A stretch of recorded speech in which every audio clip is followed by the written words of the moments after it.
believe that solely promoting renewable energy is not enough. There needs to be a system put into place that considers putting taxes on carbon and further city or state taxes on gasoline and other fuel sources in order to nudge people in the direction of accepting renewable energy systems, such as solar or wind. Additionally, there should be also incentives for using alternative energy, and there need to be sizable economic incentives to achieve these goals. Effectively, money does talk, and we need to allocate research towards things that matter, not just the newest iPhone. We need to actually use the capabilities of our nation to find ways to solve these problems. And while no system is perfect, wind, while it's been attacked, it does have its positives, and I think we need to realize that no system really is perfect. There isn't going to be some perfect solution, and we need to realize that, and taking the first step towards something I think is important, and then modifying that possibly. As I already said, solar and wind, they do adhere to the rules of entropy. The materials that are used to create the turbines and solar panels, and that's important to notice as well. There are always environmental impacts of these things.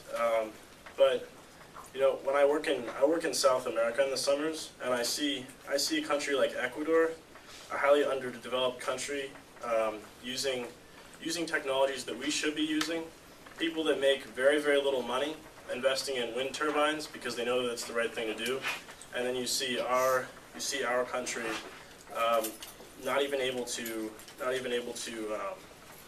you know, solve problems and get this legislation into place.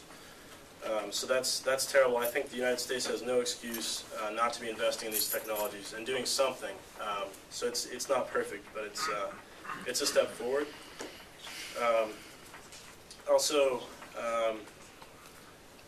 I think that UVM in general, it is focused on environmental and it's focused on environmental well-being and you know, having very little impact on the environment.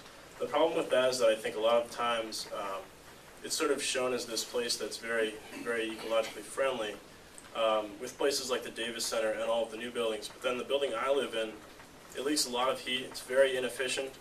I think that problems like that need to be addressed. It might look good on television or on the radio as a very eco-friendly school, but I think it needs to address problems like that too as well, because they're very real, and it sort of balances out any positives that we're doing with new projects.